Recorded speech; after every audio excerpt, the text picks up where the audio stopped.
I've had a severe cold the last 10 days. Sore throat. I lost my voice totally 10 days ago. It's still not working good.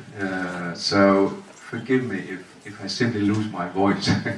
So I have to stop. I brought a variety of medical stuff to help me if it's necessary, but I'll try to do it as good as possible. It's good to have the microphone at least. I like to stick to my manuscript just to keep the time, and I can see the clock, the time is running. We're already 12 minutes behind schedule, and I prepared actually 45 minutes because I thought that was what was supposed. Anyway, I'd like to thank Valerie and the organizers for having given me the opportunity to combine my two academic lives. Many of you may not know, but my first academic life was actually studying French philosophy and French culture. So I was very much into history of ideas, French philosophy. My master thesis was about Jean-François Lyotard. My title was, my master's thesis was entitled Jean-François Lyotard, Language, Technology and Philosophy, published in 1989, only in Danish, unfortunately. And I published a number of books and articles and edited volumes about French philosophy after World War II. And then I drifted in 1997 into media studies, internet studies, web archiving, and web archives. So that said, there's simply only one way that I can start this keynote, and it goes back to 1985. I was reading at that time the text of Jean-François Lyotard. I was in Paris with my girlfriend at that time, now my wife, and we went to see this impressive exhibition. Some of you may know it. It's called Les Immatériaux. Was curated by Jean-François Lyotard and Thierry Chaput. It was an very extreme experience for me. It was took place at Beaubourg, Centre Pompidou. So we went to see it, and it was overwhelming. It was groundbreaking, combined new technologies, art, modern art, old art. Museography was innovative. It's an experience that I still remember. And just to give you an impression, this is the plan of the exhibition. And you enter here, you got some headsets, you could go this way, you had a big room here, and then you could take whatever way you wanted in the labyrinth, which is here. This is how it looked inside. There were no walls, only these things hanging from the ceiling. There were Minitels, probably one of the first, it was the first time I saw a Minitel. Did any of you experience the exhibition anyway? Okay. And this is the plan again. I'm going to talk about this specific room here. It's a room called Temps différé, deferred times. And I'm going to talk about the temporalities of the web. And what is the thing about that room is you could enter either of the two ways,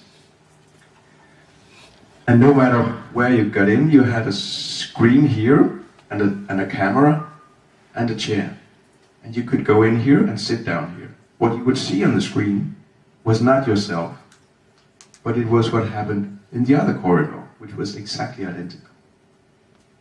So when you came in here, you would see another person sitting here on your screen, which was a strange experience. And what is to it even more is that there was a time delay of 5 seconds. So we had the experience of sitting there looking at someone else in another room, looking exactly like your room, with a time lapse of 5 seconds. It was a strange experience. And this is a description from the program, how it was described. Existence simultanée de temps différents, présence du différé et absence de l'immédiat. Le temps n'est pas unique, ni linéaire, chaque instant déploie d'un coup des moments multiples. The English translation of that. This is how it was conceived by Lyotard and Chaput. I'm going to use this as a frame of talking about the temporalities of the web. So I'm going to combine the two, or the three words actually, of the title of this conference. Temporalities, times and temporalities of the web. First I'm going to talk about time and temporalities, then about the web, and then about the of. How can we combine temporalities and web? I'm going to talk about that first in relation to the online web, and then in relation to the archived web. What are the temporalities on the online web and the temporalities on the archived web? This is what I'm going to take you through the next 45 minutes. So first about time and temporalities. And I'm going to take that away and then simply keep to my manuscript. As you know, time is one of the big concepts, big issues within philosophy. It's one of the big things like being, matter, human existence. So the following I'm going to tell you about time is by no means a comprehensive account of what you can think about time in philosophy. But temporality and time, what's the difference between the two, temporality and time? Well, I'd say temporality is that what is related to time. And a specific temporality is a specific form of time, specific relation to time. So when we talk about temporalities, we have different simply forms of time, different relations to time. And temporalities on the web then of course means the different forms of time on or of the web. So when talking about temporality, we end up by talking about time. So how can we conceptualize time? And I'd like to share with you three ways of doing it. It's nothing new in a way, but just to summarize it. And there are three conceptualizations of time. The first one is related to objects. In that sense, time is the period that extends from a previous event to a later event. This happened, and this happened, and this happened. Time is the period between two events. Time is related to something observable. We can observe. Yeah, it should be like that. Okay. There's no slide now. Don't expect that. So it's only the spoken word. So time is only in this first conceptualization related to objects that are placed one after another in a way. The second way of conceiving time is related to subjects. That is a more interior time. That's a continuous changing by which the present becomes the past. It's a more phenomenological time. If you know Jean-Paul Sartre, you know that he has this conception of the subject as a project. The subject is a project, the human projecto being thrown or throwing oneself into the future. The German word Geworfenheit is related to this conceptualization of time. So we're always already extended or stretched between the present, the past, and the future. We're always here and now, but we're carrying the past with us, and we're always interpreting it in the view of a future. And then the third way of conceptualizing time is time as the environment for the subjects and for the objects. This is the unendless environment together with space in which events take place. This is a very, or what Kant means with Anschauungsform. In English, forms of intuition. So that's the pure grid that lets events take place and take time, if you can say that. So these are the three conceptualizations of time that I'm going to not talk about all of them, because what I'm going to talk about is time and temporalities in the first conceptualization, that is time as something related to objects that are placed one after another in a way. So time is understood as a period that extends between a previous and a later event. Time is something observable, and it can be that in two respects. It can be observable as the natural, concrete time related to the events of nature. We have changes throughout the day, morning, day, etc. It's a time. It's related to how nature, in a way, evolves. Could be also the summer, autumn, spring, etc., etc. It's another natural time. And as opposed to that natural observable time, we have the abstract time. It's the time of mechanic clocks, calendars, the metric system and stuff like that. So what I'm focusing on now is time as something observable related to objects, not the time of nature, but an abstract time, time of the web. So what about the web then? And I'm finished talking about time, and I'm moving on to the web. How can we understand the web? Well, the web can be many things, ranging from hardware, software, technical infrastructure, and to what we actually see on our screen. So let's have a look at what I conceive web. How do I conceive it? So what I like to focus on when talking about the web, it is what is available to us of the web, what I call the available web.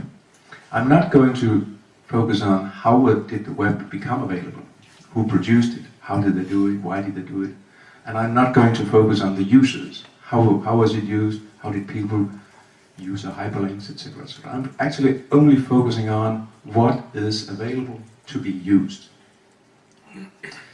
And I consider that part of, or I focus on the web as a text, and text is in a very broad sense of the word. More, maybe the correct word would be a semiotic system, and also as a medium.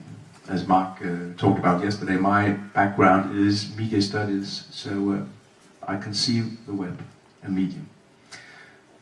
When I say medium, it's in the Canadian medium theory tradition from Harold Innis, Marshall McLuhan and onwards. So, how can we then approach this available web? If we look at the web, it is on the file level. It's billions and billions and billions of files that are placed on servers that are connected. But as a researcher coming from media studies, it's very difficult just to look at files like that, computer files. So how can we then make what I would call an analytical object out of all this, out of all these billions of files? Well, I want to, or I use what I call a 5-level strata approach. So I distinguish 5 different strata when I want to analyze the web. Simply just to focus, to be precise on what I focus on. And I'm going to share that with you now.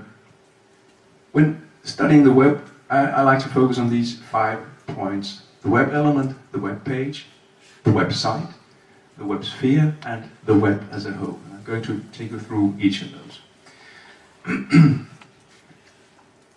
When we study the web, and again I talk about the web we see in a web browser, we can study web elements. We can say, okay, I only want to study the images, or I want to study the written text, or graphics, or whatever. It's a very good object to have. It's very precise. We can also scale up a little bit and say, I'd like to study the web pages. I would like to focus on my study on pages. That is, in my opinion, whatever is present in a browser window. Not how it did get there, not how it is patched together of files coming from different web servers, but what is actually present in the browser. We can also focus on websites. In my opinion, websites can be conceived as pages that are interrelated. I'm not going to go more in detail with that. I've written about that at many occasions. But interrelated web pages is what I conceive a website. So we can focus on websites too. And then we can focus on the web sphere, and that is interrelated websites. So it could be websites that are interrelated because they treat the same event. Political elections, catastrophes, terror attacks, what have we. So we can study the web sphere related to political elections, for instance. That's also an object. It's bigger than the website. And then the last object I would say we could focus on is the web as a whole. I've illustrated it here as a cloud because I didn't know any other way of doing it. So the web as a whole, and that's anything that in a way transcends all the other elements or the other strata. It could be, for instance, a technical infrastructure. It doesn't depend, it doesn't have any relation to the web element, the web page, etc. It could be the policy organizations like WCS or the organization running, in a way, the web. It could be anything that transcends the web, protocols and stuff like that. So we can also focus on that. So this is my 5-level strata way of focusing on the web. And I'm going to use that when going back to the temporality question. So now I'm going to talk about the of in the name or in the title of this conference, temporalities of the web. First, focusing on the online web. And let me then summarize the different abstract forms of time, that's what I'm going to focus on, related to the web and related to the available web in these five strata. As mentioned, I'm not going to focus on the temporalities related to the production of the web or the use of the web. So what I'm focusing on is the temporalities that are, as I write it here, inscribed in the web text as a medium. What temporalities are in a way inscribed in the way that the web is available for us at these different strata. I cannot focus on all of it, so I'm going to focus on the web page, the web element, the website, and the web sphere. And I'm going to compare to another medium, namely the newspaper. I did select this front page of Libé before the attacks a couple of weeks ago, actually. So it's pure coincidence in a way. But I know that newspapers or websites from newspapers are not websites as such, or they're not kind of a typical website, but many of the points that I'm going to make can be illustrated by looking at newspapers' websites. So, starting by the page, what temporalities are involved in a newspaper page, and what temporalities can we find in a web page?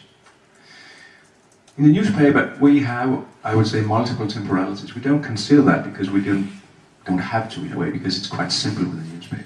But one newspaper page has an immediacy because it's here now. We have a copy of the newspaper and we have it in our hand. It's here and now. And then if we drill down to the elements on the newspaper page, we can have images, and I would say images, the time inscribed in images is a now. You can see it in one instance in a way. There's another temporalities inscribed in writing, because writing unfolds in time. First this happened, then comes this word, another word, and another word. If you look at a word and an article in a newspaper, you simply can't grasp all of it in one now. You have to have the time develop as you read. So there is this chain of events, chain of words in written text, which is different from images. Comparing then to the web page, when looking at the web page, you have this immediacy in a way, but it also takes time to load a web page. So the loading time is a temporality of the web page. We don't consider that because now it happens almost instantaneously, but some of you probably remember the World Wide Wait, which was there in the 90s. But it takes actually time, we tend to forget that, but there's a time involved in loading of the web page. And then we have to say, drilling down to the web elements, we have images and writing still, but we also have audio and video, which we didn't have in the newspaper. And audio and video unfolds also in time, but it's another way of unfolding than writing, because writing doesn't move, but video moves. So we have the time inscribed in the moving of the images in the video. And the same, of course, for audio. And we also have the possibilities of elements of interaction which can unfold in time. On a web page, we can interact with the web page in another way at least than we can with the written page or the printed page. And if we look at more pages, that's what we call a copy of a newspaper or a website. We have one temporality related to the newspaper, and that is the turning of the pages. We don't think of that, we just turn pages, we just read, but actually there's a temporality involved in that. It takes time to turn the pages of a newspaper. And we only have one publication because there's only one publication date in each copy. Looking at the website and the temporalities involved in that, we have the time of browsing the web page or the web pages via the hyperlinks. There's a temporality of the hyperlink. It takes also time, but it's a different time than turning pages. Then we have the more publication dates that are immediately accessible in one website, especially newspapers, but in general. Because we usually have archived or archives as part of the website. So you can go back and find the newspaper from yesterday, from the day before that, maybe a year ago, etc., etc. So this is an archive that you have, which you don't have in a copy of a newspaper. It's another temporality because then the past is part of the present in a very immediate way. But you also have other types of archives on a website because if you have a news story, it's very common that the journalist goes back and finds a related news item, put that into that web page where he's telling the news, and then you have, in a way, the past in a very concrete way inscribed or taken into the present of the news. And then you have search. You don't have search in print media, at least not in the same way as online or on the web. Search is also a way of bringing the past into the present. So you have these temporalities of past and present on the web. And then scaling up to the web sphere. The web sphere, more related newspapers about the same event, more related websites about the same event. In the newspaper, in the printed world, we have kind of the locating and the moving to other publications. Another newspaper, it takes time. Space is simply an obstacle. We had to go and buy other newspapers if we want to buy hundreds of newspapers. We could go to different archives if we want to have different newspapers. So it takes time to establish the web sphere or the print sphere related to an event. And following the references also takes time. Of course, we have references. References are not invented with a hyperlink, but the hyperlink is a very new way of making references very concrete. So references in old media, in print media, are not immediately available. You have to retrieve it. Looking at the web sphere, the locating and the moving around to other publications is immediate. We have the link, we can move through the web sphere with the link. So it's an immediacy that is very different from going and finding different newspapers. Following the hyperlink is immediate also. Older copies are immediately available. But as we know, the link target from the past, they may have gone.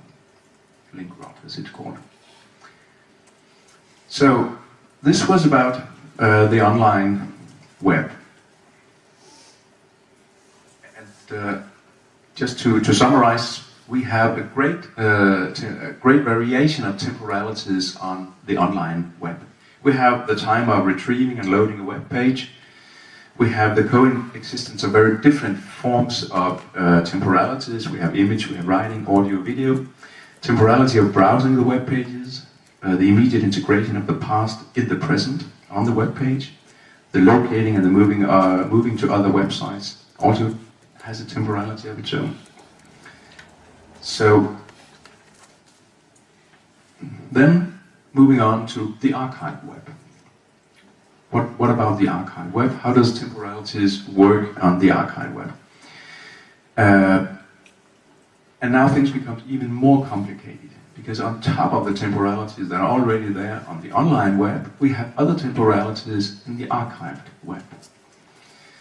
And I'm going to, overall here, I'm going to distinguish between three forms of archived web: the temporalities that is in the archiving process, the temporalities in what is then in the archive, and I distinguish here between three ways of archiving. First one is screenshots and individual web pages in a static form. Web archives, big national web archives, do not use this, but it's a very important source, especially for the old web or the early web, which is in many cases only preserved as screenshots. Another way of preserving the web is screen movies. You may not know this, but you can make a movie of what is happening on the screen, and it's a very convenient way of preserving web, actually. And then crawled web, of course, is the most widespread, and each of these three come with each their temporalities, and that's what I'm going to talk about for the last 15 minutes around. And then we have the temporality of the web archive as such.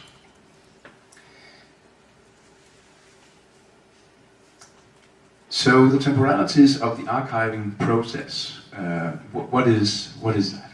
The first of the points. We know that the process of archiving the web, it comes with a temporality of its own.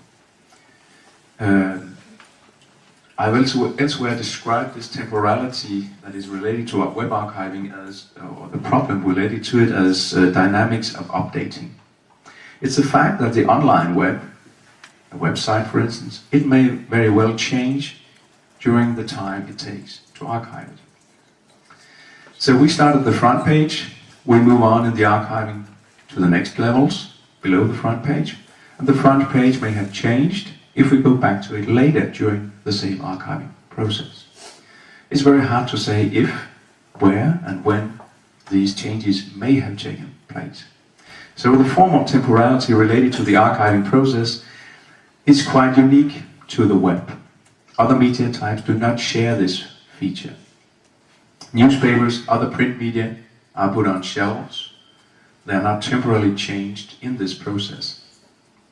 Radio, television, other audiovisual media are recorded without any temporal changes during the process. But this happens with the web. Again, if you start archiving from the front page, it takes maybe half an hour. When you come back to the front page, it may have changed. And this is the same all over the website. So on the level of the website, the process of web archiving is potentially at least taking place in deferred temporalities. So then looking at the next point, the temporalities of what was archived. I have elsewhere defined web archiving as any form of deliberate and purposive preserving of web material. So therefore I understand web archiving in a very broad sense. It's not only web crawling, it can be the other ones I mentioned. So I'm going to take you through these 3 points. First about the temporality of the screenshot, the temporality of the screen movie, and the temporality of the crawled web. The screenshots could also be what I call individual web pages in a static form. A screenshot has preserved whatever was visible on the computer screen, whereas the web page in static form was preserved by using specific software where a URL is inserted and the software then retrieves the web page and preserves it as a PDF file. It's in a way the same, but it's not quite the same. So if we look at the temporality related to a screenshot, an individual screenshot, what is that? Well, the screenshot is basically a still image. So it has the temporality of the image. So it's a now. What you see is what you get. You can move around in it, can go forwards, backwards in a screenshot. So it has a temporality of the image. You can move, there are no moving elements in a screenshot. So that was if you look at one screenshot. Then if you look at a collection of screenshots, imagine you have 10 screenshots from a web page. How is the temporality then in a collection of screenshots? When having a collection of screenshots of, for instance, the same web page or web pages from a website, it adds another temporal dimension. Then you can have a chain of events in a way. First this page, then this page, then this page. But you have no immediate jumping from one page to another page. So you may have them one after another. So if once you find a way of describing the collection of screenshots and the temporality related to that, it's very much like a comic strip. You have one image frame followed by another image frame and so forth.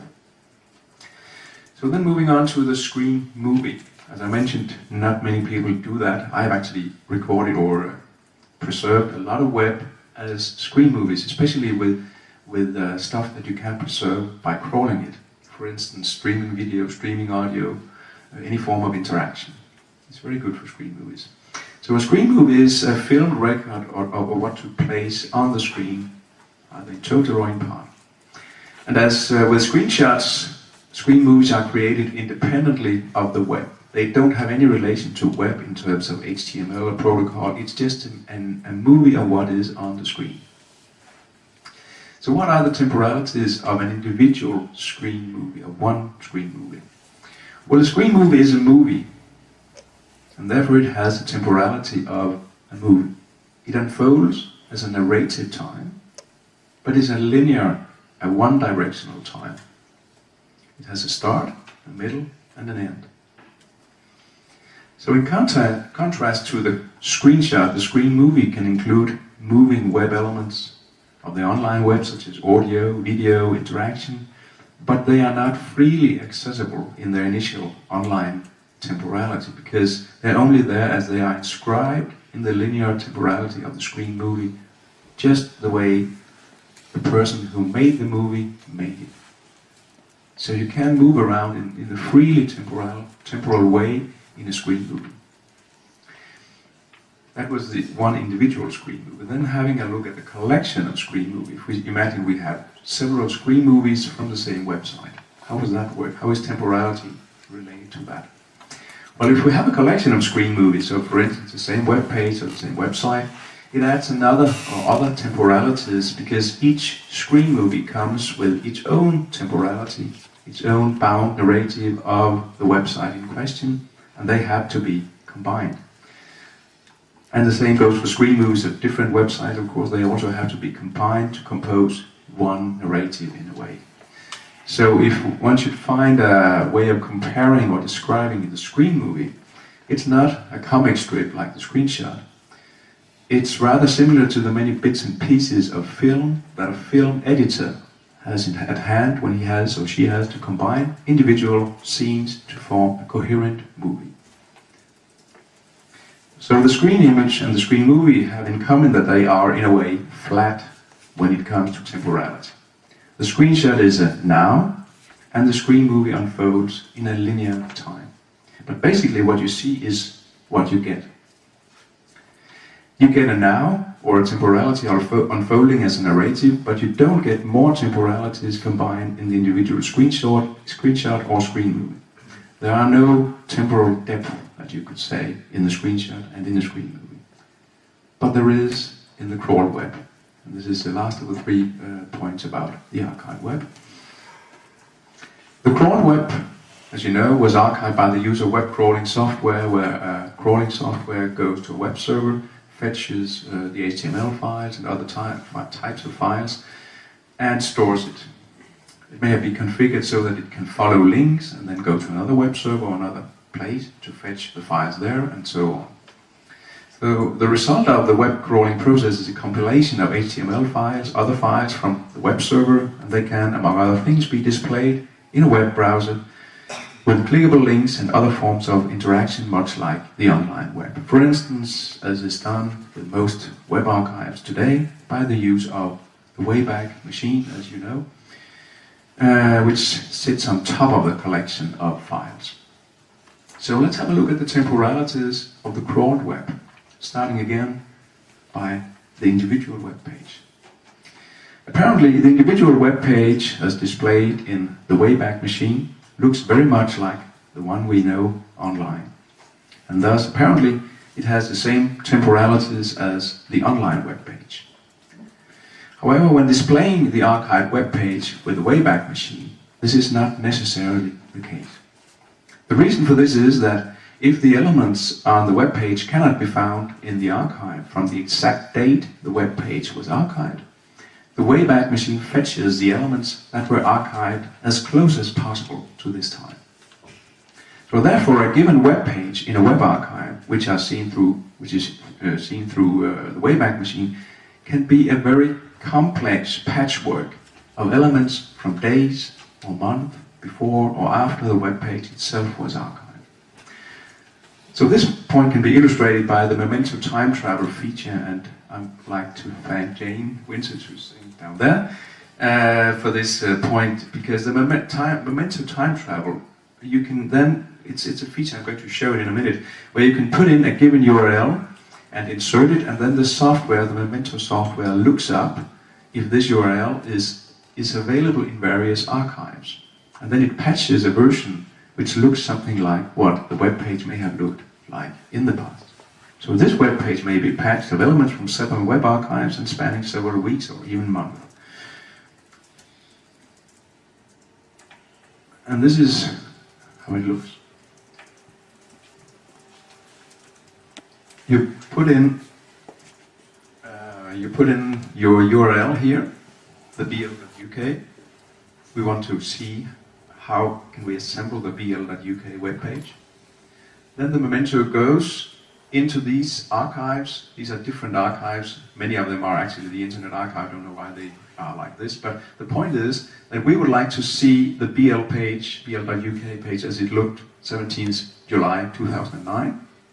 This is how it looked in the archives, but this is actually knit together by the use of stuff from 4 different web archives. This is the date we requested. There's some elements are from this date, elements are from this date and from this.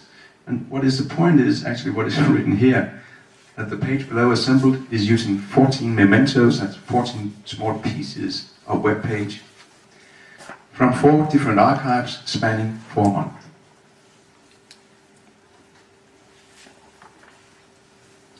So with the Memento time travel, it illustrates something that takes place across web archives as it's here, but what takes place across web archives is exactly what happens within each individual web archive, if they use the Wayback Machine at least. Bits and pieces from different points in time are patched together to form the web page you see. And even the present may also be included if we have an open web archive or an online web archive such as the Internet Archive. For instance, if a hyperlink on an archive web page points to a web server from which an element should have been retrieved, but the element was not retrieved and it's not in the archive, but the element is still online, then the Internet Archive's Wayback Machine will go and fetch it. And you don't notice. So this is often seen, and I have realized it, when looking on web pages where you have a weather forecast. You look on a web page which was archived in July, at least in the northern hemisphere, it's in the summer, and the weather forecasts say snow, for instance. This is because there's a small piece of code that goes to a web server and gets today's weather. So in summary, regarding the individual crawled web page, although the loading of the online web page, as I mentioned before, takes time, the online web page is flat in terms of time, in the sense that every little element which is retrieved to be combined to form the web page, images, banners, etc., they originate from the same time on the online web, namely the time the web page was asked for from the web server. This is not the case with the archived web if you use the Wayback Machine. On the contrary, the archived web page contains deferred times in depth in a way, ranging from the date of archiving, dates prior to and later than this date, and even stretching out to today. The web archive was visited when the web page asks for elements and gets them as they look today. So therefore, individual web pages displayed with the Wayback Machine come with each their individual depth of time. It would therefore be fair to maintain that when the individual archive web page is displayed, it is composed of several temporal layers, several deferred temporalities. And in the main, we don't know. We don't know that this is the case. What appears to be a web page with only one temporality, as the online web, is in fact holding several temporalities in the web archive. This was about individual web pages in the crawled web.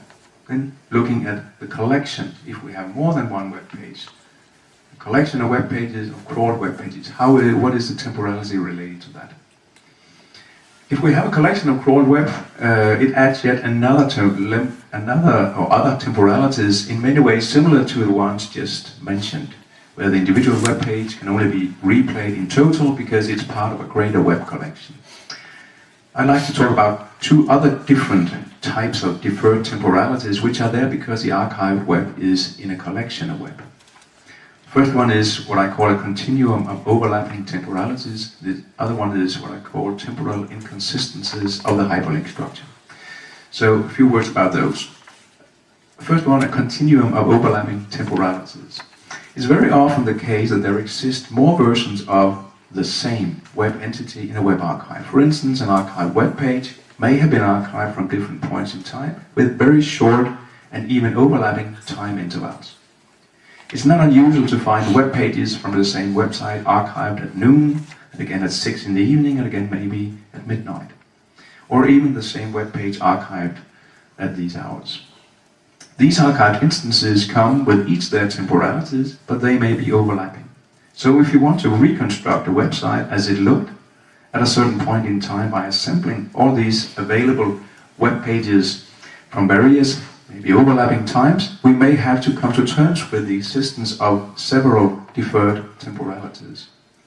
The website as a whole may not be reconstructed as a point in time, but rather as a continuum of overlapping temporalities. And the second point I mentioned, the temporal inconsistencies of the hyperlink structure. The temporal inconsistency is related to the existence of hyperlinks. Hyperlinks is a big problem in web archives. Hyperlinks into the fact that the archiving process has taken some time.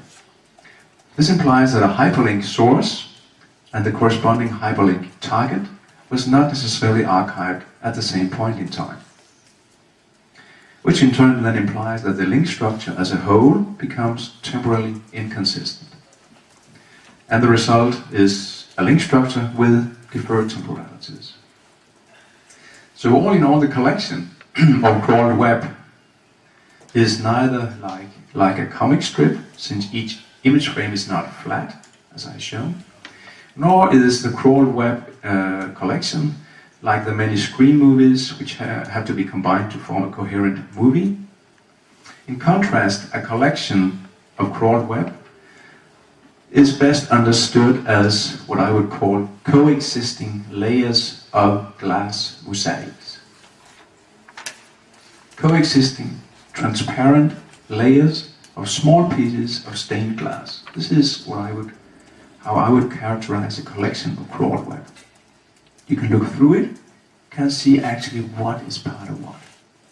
Layers of glass mosaics coexisting on top of each other. So the last point I would like to make here about the temporality of the web archive as such.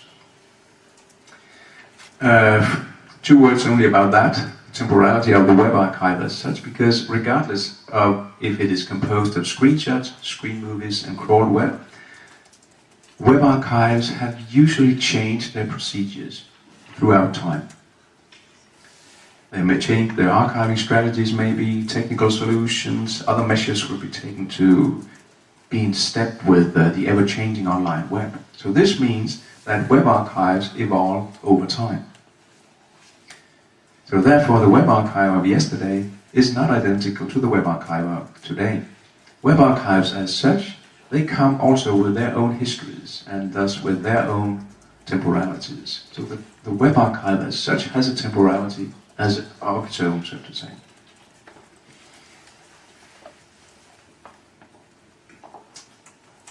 So I'll now reach the end.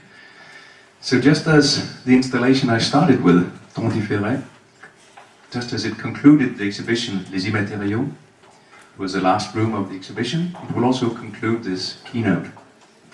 So just to summarize, there's a great variety of deferred temporalities as inscribed on the online web. We have the time of retrieving a web page and its elements, the coexisting of very different temporalities in terms of images, writing, video, etc. We have the temporality of browsing web pages on the same website, immediate integration of the past in the present on the web, the immediate locating and moving to other websites, and the immediate present of the recent past on other parts of the web. And we have an even greater variety and yet other types of deferred temporalities as inscribed in the archived web. We have the temporality of the archiving process, continuously trying to catch up with the dynamics of updating. We have the many temporalities of what is actually archived from the web. We have the now from the screenshot, the unfolded narrative of the screen moving. And we have the crawled web's many layers of temporality on the individual web page, the continuum of overlapping temporalities, and the temporal inconsistencies of the hyperlink structure in the collection of crawled web. And finally, we have the historical temporalities of the web archives as such. So I think it's fair to say that the web, be that online or archived, is characterized by multiple, different and deferred temporalities. Merci à toutes et à tous.